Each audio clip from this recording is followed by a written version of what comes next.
¿Son buenas las riquezas? El hombre posee una inclinación natural al tener. Dios ha puesto al hombre a la cabeza de la creación visible y le ha dado el derecho de administrarla y de disponer de los frutos de la tierra, para proveer a sus necesidades, para su conservación y bienestar, y para la conservación y bienestar de los suyos. Al comienzo Dios confió la tierra y sus recursos a la administración común de la humanidad para que tuviera cuidado de ellos, los dominara mediante su trabajo y se beneficiara de sus frutos. Léase Génesis 1 del 26 al 29. La apropiación de bienes es legítima para garantizar la libertad y la dignidad de las personas, para ayudar a cada uno a atender sus necesidades fundamentales y las necesidades de los que están a su cargo. Debe hacer posible que se viva una solidaridad natural entre los hombres. Léase Catecismo 2402. El pecado original desordenó esta inclinación.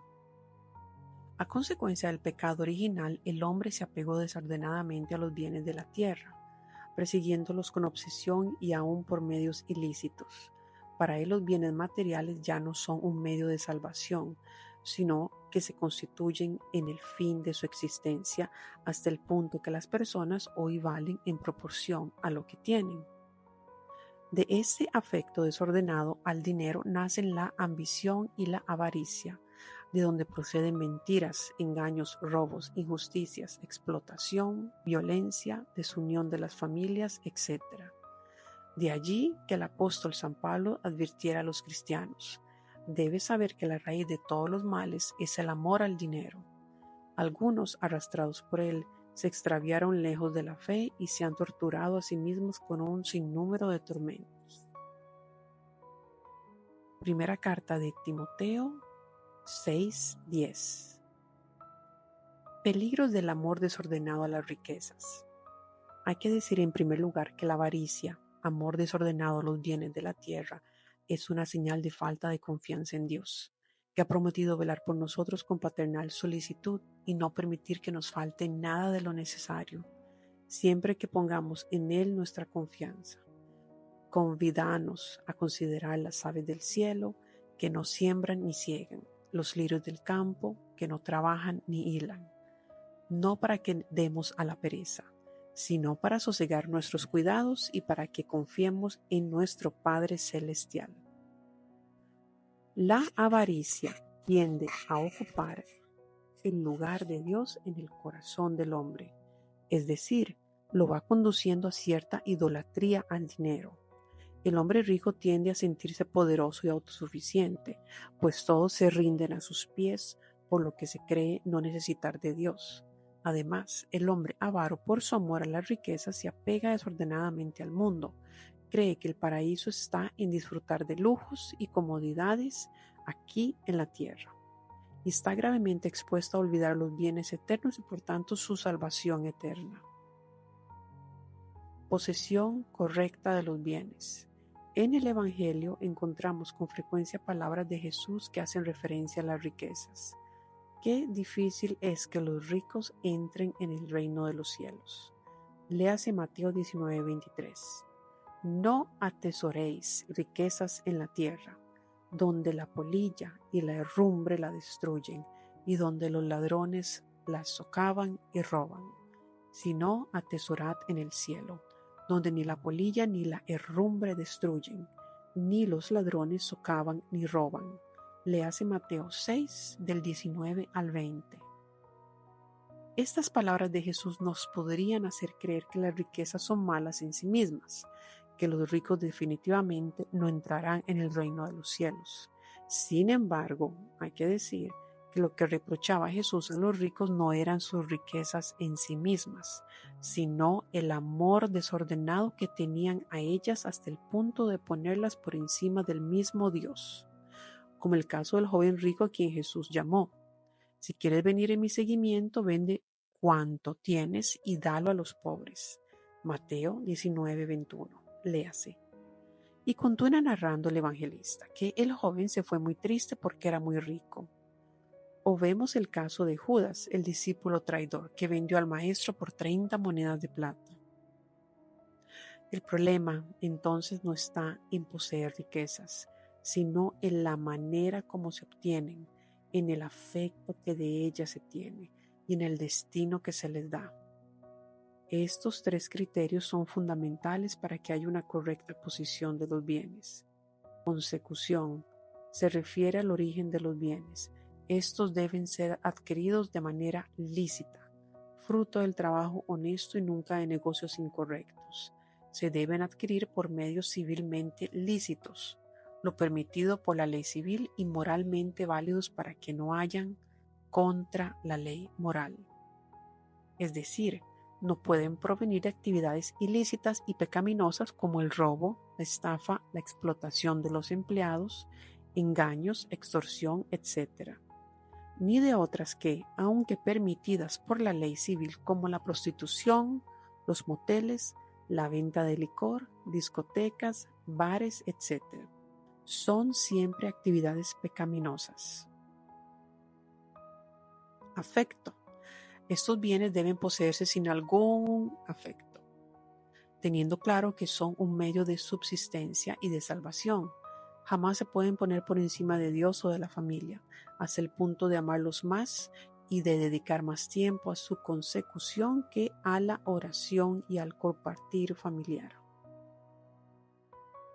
Muchos santos como San Francisco de Asís, Santa Clara, San Antonio de Padua, etc., hicieron una renuncia efectiva de todos sus bienes, es decir, renunciaron a poseerlos, se desprendieron de ellos por completo y abrazaron la pobreza. Algunos estarán llamando a seguir este ejemplo, pero todos estamos llamados a hacer una renuncia efectiva de cuanto poseemos, es decir, sin deshacernos completamente de estos bienes. Debemos poseerlos con desprendimiento y desapego, sin turbaciones y sabiendo que nuestro único y principal tesoro es Cristo. Destino. Los bienes que poseemos son para nuestro propio sustento y el de las personas que están a nuestro cargo.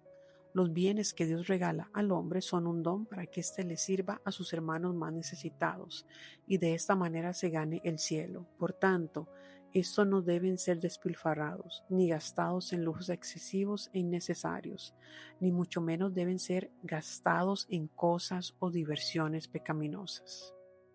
En esta misma línea y aparte de estos tres importantes criterios, Tanqueray, en su compendio de teología ascética y mística, habla de otros remedios eficaces para contrarrestar la avaricia.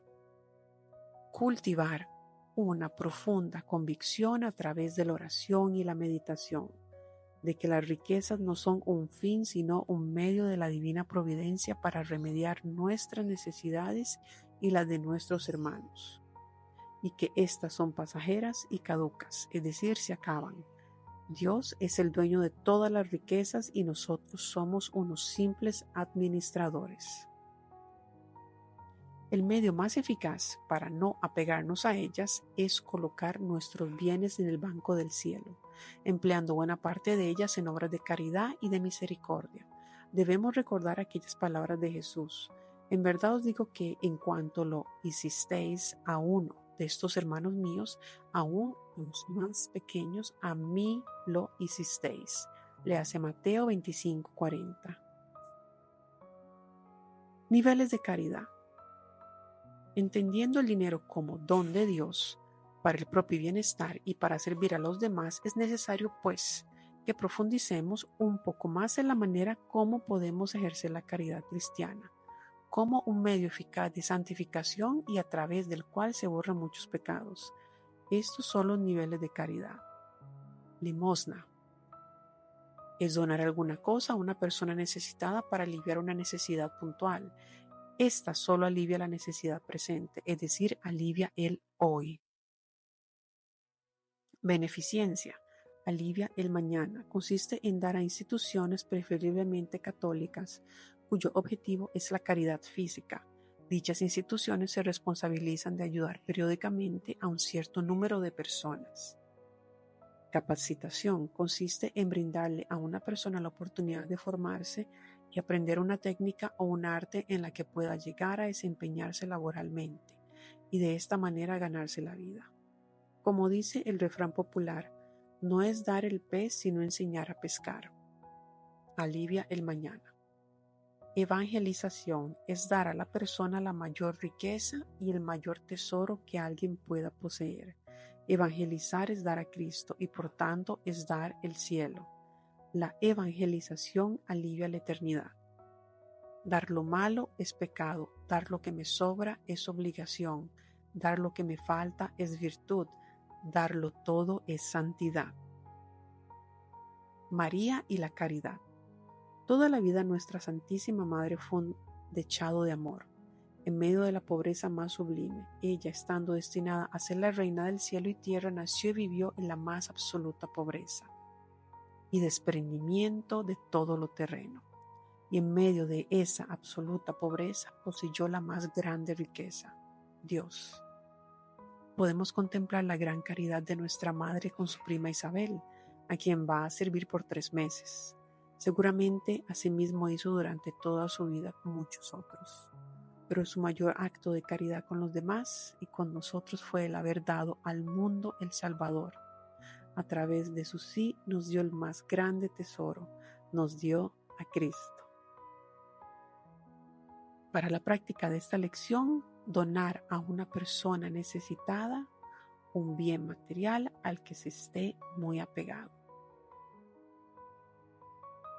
Que Dios los bendiga.